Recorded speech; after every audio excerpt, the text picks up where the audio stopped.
দেবিদ্বারে either মাদক থাকবে নাহলে থানা থাকবে। এগুলো তোমার কাছে গিয়ে পুলিশ পাইছে, আমি তোমার যা বলি তার অ্যান্সার দিও। হ্যাঁ, এগুলো কি? এগুলো এই রে যাইস না, ভালো তো আছে।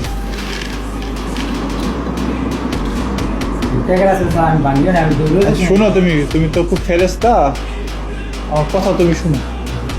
তো নাম কি তোমার বললা? মোহাম্মদ রাসেল। রাসেলের এইগুলো জিনিসগুলো কি? এগুলো ইয়াবা ট্যাবলেট। এগুলো খাইলে কি হয়?